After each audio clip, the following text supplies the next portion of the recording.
What's the first thing that comes to your mind when the word peanuts is mentioned? For most of you, the first images that flash through your mind may be a delicious PB&J sandwich, the salted snack in a bowl on the counter at your local pub, or those cartoons with the peanut-loving elephants. But how much do you know about the plant that is grown, harvested, and processed? Peanuts, like most of us, have more than one name, and can also be called groundnuts, goober, pindar, or monkey nuts, depending on what part of the world you find yourself in. These legumes are very healthy and are an excellent plant-based source of protein and many other nutrients. They also have antioxidant properties. However, with great benefits comes great risk, as these legumes are associated with aflatoxin poisoning if improperly stored. They also contain phytic acid, which is an anti-nutrient and a substance that impairs nutrient absorption, thus reducing their nutritional value. They are also one of the major food allergens that have potentially life-threatening effects. Peanuts were assumed to have originated from Peru about 7,600 years ago, from the oldest known archaeological remains of a pod. Due to its popularity in various continents worldwide, peanuts are considered a well-traveled crop, with its historical journey going as far back as 5,500 BC. Its journey started with the Spanish explorers, who learned about peanuts' adaptability and spread it throughout the New World from its likely South American origin. Its journey to Europe began when they took peanuts with them as they returned home. Later, peanuts were then introduced to Asia and Africa by traders who traveled the region, and they prospered in the region, quickly becoming part of the culture in most parts of tropical Africa and Southeast Asia. The peanut eventually made its way back to North America on sailing ships carrying slaves in the 1700s. Peanuts, as simple as they may seem, are pretty unique plants, being the only nuts in the world that aren't a fruit or a drupe, but rather a legume of a pea family rich in proteins and fat. Even among the legume family, it is one of a few hundred species that produce fruit below the ground, while their flowers blossom above the ground, hence their name, Arachis hypogea. Hypogea meaning below the ground. Today, on Need for Knowledge, we go behind the scenes to see how peanuts are grown, harvested, and processed. Peanuts are warmth-loving plants, best planted around April or May. They have a growing cycle of about 4 to 5 months, which allows them to thrive during the summer season before being harvested. They're usually grown in tropical and subtropical regions of the world. Apart from temperature, other factors like the soil type, soil pH, type of pods, and viability of kernel should be checked when venturing into planting peanuts. They grow well in sandy loam with a pH range of 5.8 to 6.2. Peanuts are known for fixing nitrogen in the soil.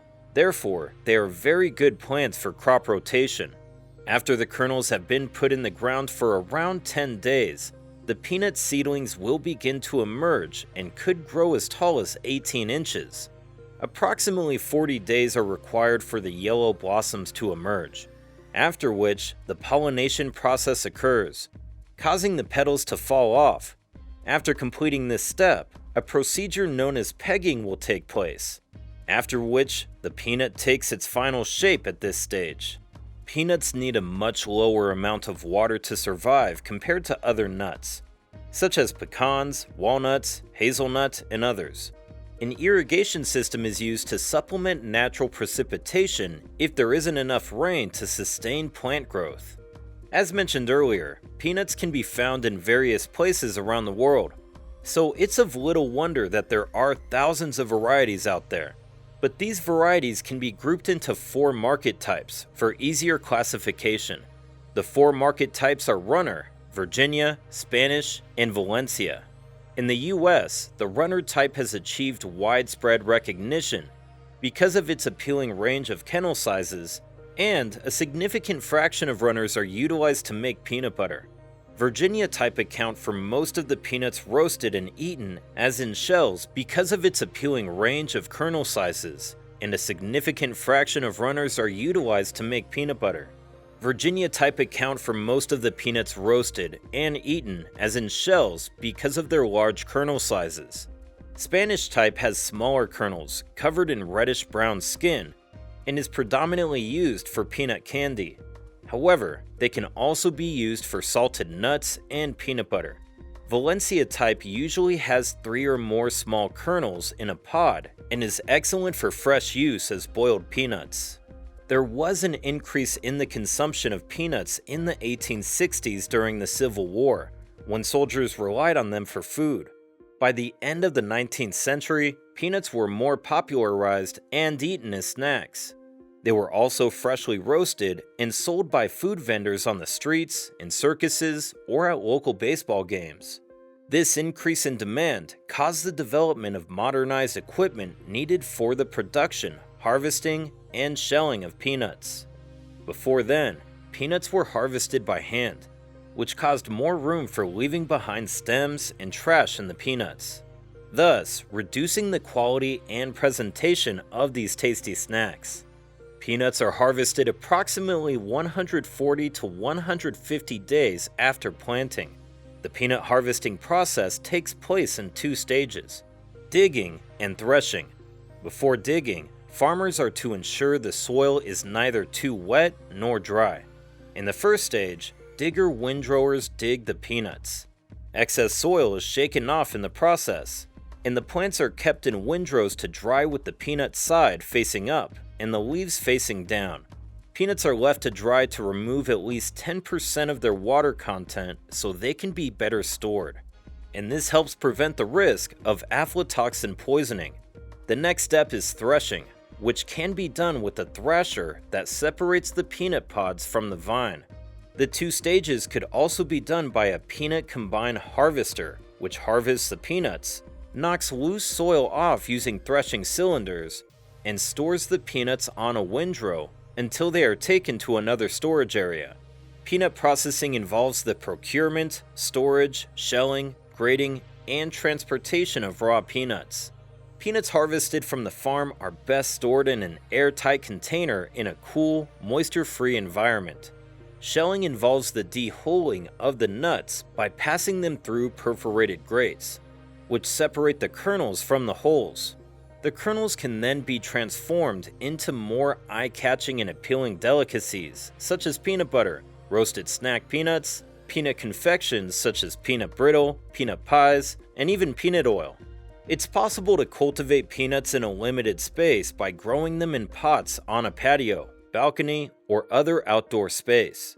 Peanuts grown as a hobby must adhere to the same temperature requirements, pH level, and soil, and have their last frost date determined similarly to peanuts grown on a commercial scale. There's no significant difference between growing peanuts in pots versus another growing method. Be sure to use high-quality soil, position the container so the plant receives enough sunlight, and give the plant appropriate amount of water. It's not against the law in the United States to cultivate peanut plants in a backyard garden for the purpose of harvesting nuts for one's own use. However, commercial producers in states like Georgia and Virginia that need a license will be required to strictly adhere to the law when purchasing and selling their seeds. If you want to market your peanut seeds or peanut butter, it's essential that you have a solid understanding of these rules. Patent and intellectual property laws restrict some peanuts from being commercially exploited. If you want to avoid any financial fines, you should check the agricultural authorities in your area since these regulations may be complicated based on the discrepancies that exist between counties and states. Thank you for watching this episode of Need for Knowledge, and we will see you in the next one. Don't forget to hit the like button and subscribe for new videos.